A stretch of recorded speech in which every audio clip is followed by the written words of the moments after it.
Hello my fellow gamers and welcome once again to Better Philosophitos. Today we are back to Total War 3 Kingdoms and the basic battle tutorial number 3. This one is going to center around cavalry charges and mass and the attack power of cavalry. The video is going to feature a battle versus the AI on the very high difficulty. A wide variety of cavalry units are going to be used as well as infantry. I hope that after watching this tutorial you are going to be able to pull off a cavalry charger like this.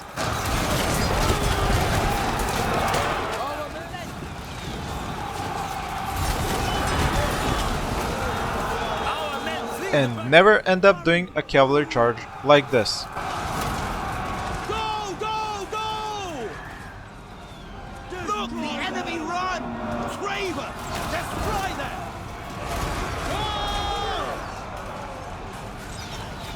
If you like this video, don't forget to hit the like button below and leave a comment about what would you like to see more of on my channel. Don't forget to subscribe if you're not subscribed already. In case you have not seen my previous two basic battle tutorials for Total War 3 Kingdoms, I'm going to leave a link for you in the top right corner of the screen. Now let's talk cavalry. Whether you are a veteran of Total War games like I am, playing from the original Shogun up to now, or just a new player coming into the game with Total War 3 Kingdoms, you might find something very odd and strange. Can a cavalry unit really just so simply run into spear units and run them down like they're nothing? The short answer to this question is both yes and no. And the only thing that makes the difference is whether or not a unit is braced. The brace stance is not something that you can actually turn on or off, it's just the matter of a unit standing still for a few moments. It's absolutely automatic and will not give you any clues except a visual cue of how the unit is holding their weapons. And it is not something that can be easily spotted from a bird's eye perspective on the battlefield, so this is something that you would have to zoom in for every individual unit to make sure of. Now I'm sure at this point you're wondering, wait a minute, this is a cavalry tutorial, why are you talking so much about infantry? Well, the key point is, the cavalry is only effective against infantry that isn't braced, and this only matters in head-on cavalry charges. This does not apply in flank or back attacks. While the regular use of cavalry is flank attacks and back attacks and chasing down soft targets like the archers, there is something new with the game's engine and with the newest games coming from Attila, where the cavalry is actually very effective in frontline charges and a multitude of elements will all come together in a cavalry's frontal attack. This is their mass, attack, bonus attack and their speed. When you add together cavalry's mass and speed, you get their knockdown effect. When you add attack, you get their kill rating. But when you add bonus attack from the charge, that's where you get the bonus kills. But what's very different than before, it's whether or not the infantry unit is braced or not. Now! Hurry, move! Go, go, go! Run! Attack! The effect against a braced infantry unit is almost nil, but an effect against a non-braced unit is complete chaos.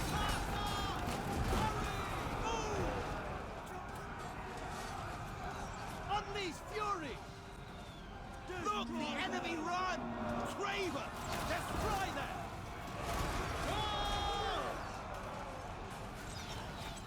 Unlike all the previous older games, where you could be sure that a spearman is going to take down a cavalry unit no matter what, here it's not so clear-cut. Unlike, for example, in Shogun 2, which is my personal favorite of the franchise, although, what are your favorites of the franchise? Please tell me in the comment section. Where you could see a cavalryman go after the spearman and no matter which position, which type of attack it was, you were pretty sure that the spearman is going to survive that attack. Here, the spearman only survives if they are actually braced on time for the cavalry charge to come in, and then they can defeat the cavalry.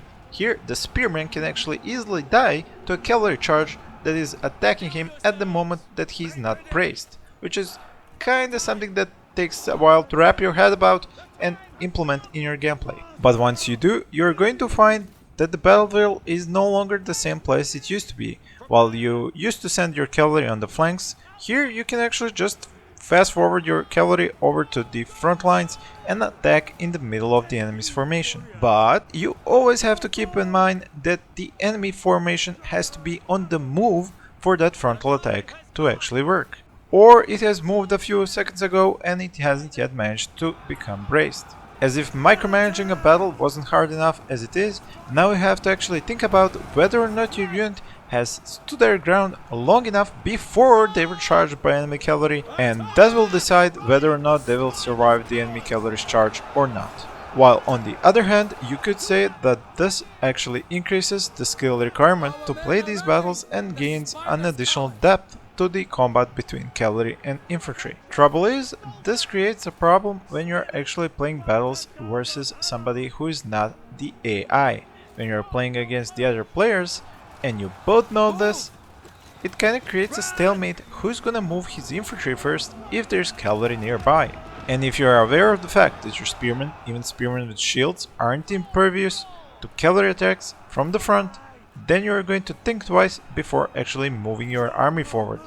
And this slows down the gameplay considerably. Because while you can trick the AI, as I showed you in my videos about how to beat the AI on its very hard difficulty, and I will put the link up there on the right, a human player, knowing this weakness of his infantry, will not let you get close, and he will not get close either. So this creates, like I said, a stalemate where both players know that moving their infantry allows for the other player to actually charge them and deal massive damage from the front, not even trying to flank attack or back attack. Now, while on the subject of flank and back attacks, those have their uses, but they're not something that you need to leave your cavalry in to deal the most damage. Because of how the cavalry's charge bonus is applied, you can charge in, deal your damage, pull back, wait for the cooldown, which is internal and you cannot see it, to pass on, and then charge in, back attack, again with the bonus effect, once again dealing massive amounts of damage. So your aim is to push your cavalry in, take it out, wait a little bit for that cooldown to be over, for example just gaining some space so that your cavalry can once again get that speed and mass up and running, and then charge back in. This is where your light and cheap units come into play. You want to choose the raiders or the lancers because they are flanking back attack units who are cheap and fast, and they can get into those positions really quickly around to the flanks or the backs of the enemy units. While you want the most expensive units like the Giant Dragons or the Cataphracts to be your frontline units that are going to frontally charge that infantry if it's on the move and it's not braced. As you saw in the beginning of this battle, I used 3 cavalry units and I stacked them in such a way that they were actually vertical and not in a horizontal formation. This is because of the way how archers are usually in their horizontal formation, and when they fire their arrows, they create this elongated horizontal square like a cloud of arrows that comes down. But when it comes down on a column of cavalry coming at them, a lot of those arrows actually miss. And you saw that a lot of those cavalry, and they were light and fast, and they were able to pull off that attack, that hit and run attack on the enemy's frontline formation, and then pull out back again, and then serve as a flank and back attack units.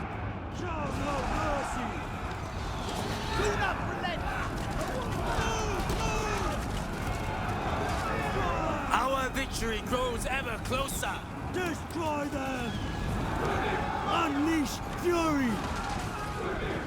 In this battle, you can easily see that it's pretty much the cavalry that won this battle, and it is now down to this new effect, this ability of the cavalry to frontally charge at infantry and destroy them if they're not braced, that allows this to happen.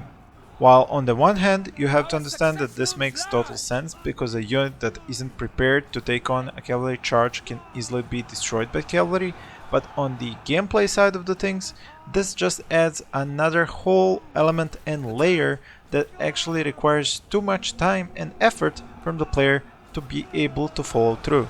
And so then what naturally happens next is something that I've already witnessed in the multiplayer and the tournaments, is that the offensive players want to use this, but it is so difficult to actually get the timing right that this becomes a very risky maneuver, and it's all or nothing.